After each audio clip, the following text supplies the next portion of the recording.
बिस्मिल्लाहिर्रहमानिर्रहीम। अस्सलाम वालेकुम भाई बच्चों, कैसे हैं आप लोग? ठीक ठाक हैं, मज़े में हैं। आज एक अनबॉक्सिंग करनी थी, उसको कल पे रखते हैं। एक क्वेश्चन जो अक्सर दोस्त मेरे सामने करते रहे हैं, स्पेशली वो दोस्त जिन लोगों के पास मोटरसाइकिल्स, समझे कि जो महरूम होते हैं। मैं महरूम का लफ्ज़ भी इस्तेमाल नहीं करना चाहता, बल्कि एक ऐसा लफ्ज़ इस्तेमाल करना चाहता हूँ कि जो लोग बड़ी मोटरसाइकिल से या हायर डिस्प्लेसमेंट मोटरसाइकिल से आशना नहीं होते। इन अ सिमिलर फैशन इलेक्ट्रिक वाले जो हज़र आते हैं उनसे भी कहते हैं कि जो ज़्यादा किलोवाट वाली आउटपुट वाली पावर आउटपुट वाली मोटरसाइकिल से या ईवी से आशना नहीं होते, उनके जहन के अंदर ये क्वेश्चन आता है। तो इसलिए मैंने सोचा कि इस मौजू पे आप लोगों के साथ ज़रूर बात की जाए।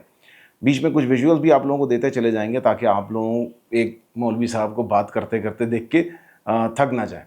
ठीक है। एक तो और मज़ेदार टॉपिक है, इस वीडियो को आखिर तक देखिएगा, मुझे अपनी राय से ज़रूर आगाह कीजिएगा। और अगर आपने अभी तक मेरे channel that bike a dude को सब्सक्राइब नहीं किया तो ज़रूर सब्सक्राइब कीजिएगा।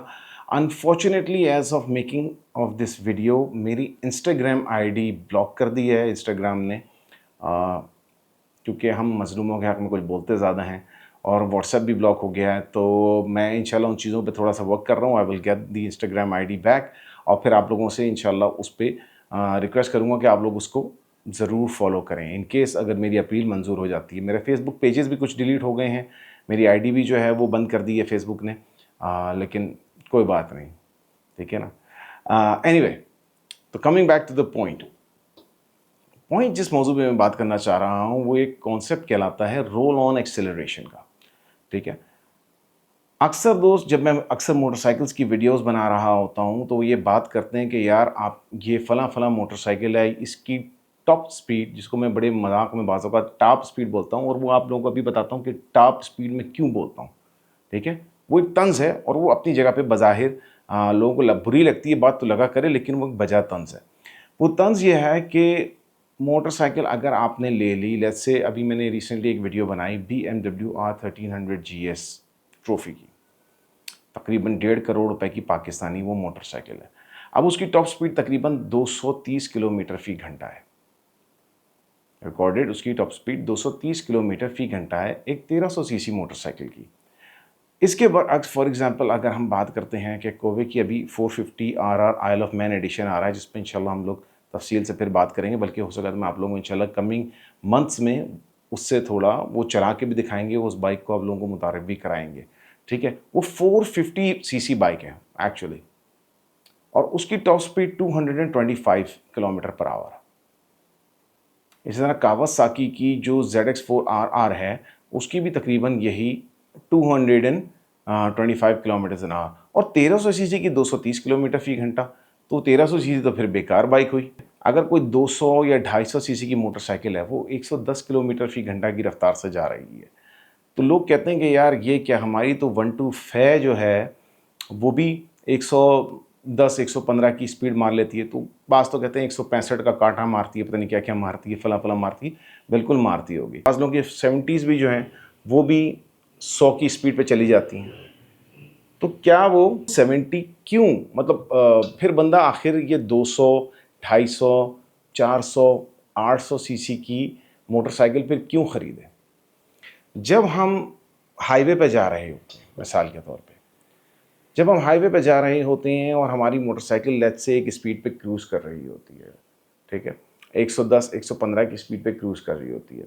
अब अगर आपके पास लेट्स से सुजुकी की GS 150 है जो 110 चली जाती है, या आपके पास कोई दूसरी मोटरसाइकिल है, ठीक है, 150 सीसी 200 सीसी की मोटरसाइकिल जो 100-110 के ऊपर जा रही है, अगर आपके आस-पास कोई ऐसी ट्रैफ़िक की हिंड्रेंसेस आ जाती हैं, ये उन लोगों के लिए भी बाय द वे अच्छी एक गुफ्तगू है कि जो लोग मोटरवे के बारे में या एक्सप्रेसवेज़ के बारे में बात नहीं समझते, कि वो कहते हैं यार इस पे क्यों मोटरसाइकिल सर्टेन डिस्प्लेसमेंट की बाइक्स क्यों नहीं अलाउ, क्या गरीब का हक़ नहीं है चलाने का, ये सब नहीं है। उनके लिए भी ये बात बहुत समझने वाली बात है। देखिए, जब आपकी एक मोटरसाइकिल फॉर एग्ज़ाम्पल 70 वो जा रही है 100 की स्पीड पे, उस पे आप वो मछली बन गए और लेट गए और आपने उस बाइक को, ठीक है, ले गए 100 की स्पीड के ऊपर, 110 की स्पीड के ऊपर ले गए उसको। लेकिन बात वो है कि वो कितनी देर में जाती है और जब उसकी रोल ऑन एक्सेलरेशन क्या है। जैसे मिसाल के तौर पे बाइक आपकी 60 की रफ्तार पे जा रही है। अब आपका मिसाल के तौर पे वज़न है मेरी तरह 80-90 किलो, 100 किलो के आपका आपका वेट हो गया, आपका ज़रा-सा चौड़ा फ्रेम हो गया, ठीक है? अब हवा का मुखालिफ सिमत से आपकी तरफ दबाव आ रहा है। तो अब आप जब बाइक को लेके जा रहे होंगे तो हवा आपसे टकरा रही होगी, तो उस 60 से 100 तक की रफ़्तार पे आपको पहुँचने में बहुत सारी झंझटों का, बहुत सारी रुकावटों का, बहुत सारी प्रॉब्लम्स का सामना होता है। समझ गए आप? तो अगर वो चीज़ मैं हाईवे के ऊपर इसके ऊपर लेके जाऊँ, जैसे मिसाल के तौर पे अगर आपने शायद वीडियो देखी हो रिसेंटली, मैं थोड़े-से आपको क्लिप्स भी दिखाता चला जाऊँगा। ख्वाजा मोहम्मद उमर मेरे साथ आ रहे थे भाई, अपनी लीफान केपीटी 200 के ऊपर आ रहे थे और मुखालिफ सिम से हवा बहुत ज़्यादा थी और मैं अपनी 800 के ऊपर था कोवे की। तो हुआ क्या कि जनाब मैं तो आराम से निकलता चला जा रहा था, वो बेचारे पीछे रह गए थे। कह रहे थे मैं 60-70 मैक्सिमम 80 की स्पीड पे जा पा रहा हूँ, इससे ऊपर मैं जा नहीं पा रहा हूँ, वो भी मुझे गियर डाउन करना पड़ रहा है।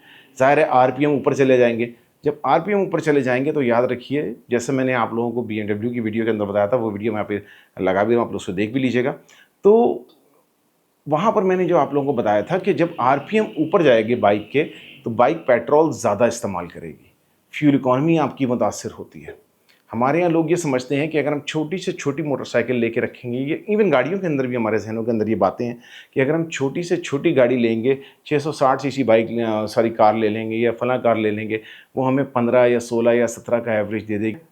लेकिन वो चीज़ जब आप हाईवे पे लेके जाते हैं और हाईवे पे आप लेट्स से 100, 110, 120 की स्पीड के ऊपर आप लोग क्रूज़ कर रहे होते हैं, लेकिन आपके आरपीएम पागलों की तरह चीख रहे होते हैं, 4 बंदे आपकी गाड़ी के अंदर बैठे होंगे, तो क्या होगा? इवेंचुअली आपकी गाड़ी की फ्यूल इकॉनमी ख़राब होगी। और जब ज़ाहिर है हाई आरपीएम के ऊपर आपकी मोटरसाइकिल चलती चली जाएगी, आपकी कार चलती चली जाएगी, होगा क्या? आपके इंजन की वेयर एंड टेयर ज़्यादा होगी। ये कॉन्सेप्ट अपने ज़हन के अंदर रखिएगा। अगर वो एफिशिएंटली चलने वाला इंजन जितना भी आप बना लें, लेकिन वेयर एंड टेयर तो रहेगी हाई आरपीएम के ऊपर, क्योंकि वो मेटल है, ठीक है ना? मेटल जब जाके टकराएगा तो आपके अखराजात निकलते चले जाएँगे, आपका ऑयल चेंज के इंटरवल जो है वो बढ़ेंगे। तो इस चीज़ को अपने ज़हन के अंदर रखें कि जब आप मोटरसाइकिल को लेके निकलते हैं और आप हाईवे के ऊपर जा रहे हो, तो आपने अक्सर देखा भी होगा कि लोग अपनी मोटरसाइकिल्स को ट्रकों के पीछे लगा के रखे होते हैं। क्यों? क्योंकि वो ट्रक की ड्रैग ले रहे होते हैं, जो इंतहाई अनसेफ प्रैक्टिस है। मैंने तकरीबन आज से कोई 8 साल या 9 साल पहले, हाँ तकरीबन, मैंने वीडियो बनाई थी, वो मैं आप लोगों को उसके यहाँ पर नीचे लिंक भी दे दूँगा और यहाँ अगर आप यहाँ देखेंगे तो ऊपर आप लोगों को कार्ड के अंदर उसका लिंक भी मिल जाएगा। वो वीडियो आप लोग ज़रूर देखिएगा, आपकी राइडिंग कॉन्सेप्ट्स के लिए बहुत अच्छी वो वीडियो है। जब आप उसको हाईवे के ऊपर या ट्रक वगैरह के ऊपर लेके जाते हैं, तो आप क्यों जाते हैं? कभी आपने देखा कि आप गाड़ी चला रहे होते हैं और जैसे ही आप ये ट्रक्स वगैरह की ड्रैग से निकलते हैं और ओपन एरिया के अंदर आते हैं, आपकी गाड़ी बिल्कुल से चीखना शुरू कर देती है। ये जो छोटी डिस्प्लेसमेंट वाली मोटरसाइकिल्स होती हैं, उसके अंदर ये प्रॉब्लम आता है। अब आप ये सोचें कि आप हाईवे के ऊपर हैं, ट्रक यहाँ पर खड़ा हुआ है, आप उसके पीछे एक एंगल पे फास्ट लेन के ऊपर थोड़ा-सा जा रहे हैं, पीछे से कोई गाड़ी तेज़ी से आ गई। आप एक्सेलरेट कर ही नहीं सकते क्योंकि आपने अपनी बाइक को बिल्कुल से पीक के ऊपर उसको पहुँचाया हुआ है। 100-110 की स्पीड पे आपने अपनी मोटरसाइकिल को बिल्कुल पहुँचाया हुआ है, आप कैसे एक्सेलरेट करोगे? तो यहाँ पर आपको फिर बड़ी या ज़्यादा डिस्प्लेसमेंट वाली मोटरसाइकिल का फ़ायदा और फ़र्क यहाँ पर पता चलता है। तो जब कोई भी मोटरसाइकिल डिज़ाइन होती है, स्पेशली टूरिंग मोटरसाइकिल्स की मैं बात करता हूँ या क्रूज़र्स की बात करते हैं, क्रूज़र्स में तो बहुत ही ज़्यादा ये कहें कि टॉर्क होता है। वो इसीलिए होता है कि वो अपनी 3 साढ़े 3 हज़ार आरपीएम पे अपनी पूरी पावर डंप कर जाती हैं, उससे ऊपर फिर वो सिर्फ चीख रही होती हैं। जिन्होंने स्पीड मारनी है फिर वो मारते रहते हैं, लेकिन उनका पावर कर्व, जिस पे हम लोग फिर कभी बात करेंगे, पावर कर्व क्या होता है और आपका ये अपना टॉर्क का कर्व क्या होता है, तो ये वहाँ पर उनका पावर का कर्व ऐसे जाके सीधा हो जाता है। ठीक, अपना कावासाकी की ZX6R हो गई, ये तो 300-300 तक के कांटे मार रही होती हैं जब इनको ट्यून किया जाता है। तो ये 10,000 सीसी का ट्रक तो फिर इस बैरियर को, साउंड बैरियर को तोड़ देना चाहिए था। तो ऐसा नहीं होता, हर चीज़ अपने हिसाब से डिज़ाइन की जाती है। एनीवे, मोटरसाइकिल कोई बड़ी डिस्प्लेसमेंट की बाइक लेते हैं और उसकी टॉप स्पीड एक जगह पे लिमिट की गई होती है, वो इस तरह डिज़ाइन की जाती है कि उस टॉप स्पीड तक अचानक आप कहीं ब्रेक लगाएँ, फिर आपको हाईवे के ऊपर जाना पड़े या कहीं आपको चढ़ाई के ऊपर जाना पड़े, तो कम आरपीएम के ऊपर वो आराम से जल्द अज जल्द आप लोगों को एक हाई स्पीड के ऊपर लेके चली जाए। तो याद रखें कि ज़्यादा डिस्प्लेसमेंट का मतलब ज़रूरी नहीं है कि आपको हमेशा ज़्यादा स्पीड ही मिले। ज़्यादा सीसी का मतलब ज़रूरी नहीं है कि आपको हमेशा ज़्यादा स्पीड ही मिले। लेकिन आपको हो सकता है उसके बरअक्स आपको ज़्यादा टॉर्क मिल रही हो, ज़्यादा पिक मिल रही हो, कि आप लेट्स से अगर मेरी मोटरसाइकिल 150 तक की स्पीड पे जा रही है तो वो जल्दी जाएगी अगर ज़्यादा सीसी की होगी वो, डिपेंडिंग कि उसकी इंजीनियरिंग किस तरह से की गई है, ये भी याद रखें। ये नहीं कि आप जाएं और जाके बाबा कदीम के ज़माने की कोई अपना 800 सीसी का कोई इंजन उठा के ले आएँ और बोलें यार ये लो ये बाइक है और ये मेरी गाड़ी में इंजन लगा दो, ठीक है। तो वो ज़रूरी नहीं है कि आपको उस तरह से फिर आपको दे वो परफॉर्मेंस दे, लेकिन इसमें बहुत सारे इंजीनियरिंग कॉन्सेप्ट होते हैं। तो याद रखें, जो दोस्त नए हैं स्पेशली जो 1 टू 5 और 150 सीसी चलाने वाले दोस्त हैं, अगर वो अपग्रेड का सोच रहे हैं और उनका असल मकसद, मैं अक्सर इस कॉन्सेप्ट पे बात करता हूँ क्योंकि मैं चाहता हूँ कि हमारे जो देखने वाले हैं ना, वो 1 टू 5 150 सीसी से ज़रा ऊपर की तरफ जब आना चाहते हैं तो इन सारे पहलुओं को अपने जहन के अंदर रखें। कि आप बोलें कि यार मैंने 250 ले ली है लेकिन मेरी गाड़ी वही 100 110 115 पे जा रही है, लेकिन आप इस चीज़ को नोटिस करें कि कितनी पावर से जा रही है। जब आप उसको शुमाली इलाका जात में लेके जा रहे हैं तो क्या वो 125 या YBR या GS 150 की तरह झटके ले लेके बिल्कुल समझिए कि खांसियाँ खांस खांस के बंद हो रही है, या फिर वो आपकी मोटरसाइकिल आराम से चढ़ रही है। तो ये सारे कॉन्सेप्ट अपने जहन के अंदर रखें। इसमें बहुत सारी चीज़ें आ जाती हैं, स्प्रॉकेटिंग आ जाएगी, फ्यूल इंजेक्शन है या नहीं है, सिंगल ओवरहेड कैम है या डुअल ओवरहेड कैम है, ये सारी कंसिडरेशन एक साथ आती चली जाती हैं।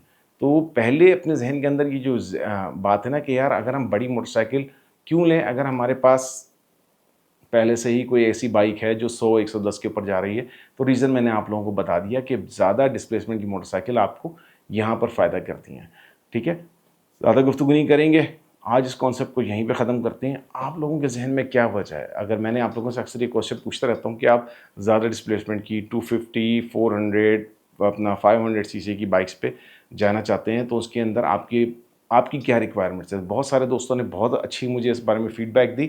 इस बारे में भी ज़रूर बताइएगा कि क्या आप लोगों का क्या कॉन्सेप्ट है, कि आप क्यों ज़रा बड़ी डिस्प्लेसमेंट की मोटरसाइकिल पे जाना चाहेंगे, ठीक है? ज़्यादा सीसी की मोटरसाइकिल पे आप लोग क्यों जाना चाहते हैं, ठीक है?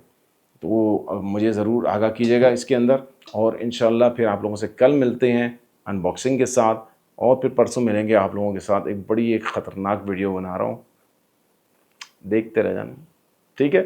टेक केयर गाइस, अल्लाह हाफिज़, ride safe, wear a helmet. Helmet ही तो अनबॉक्स करना है।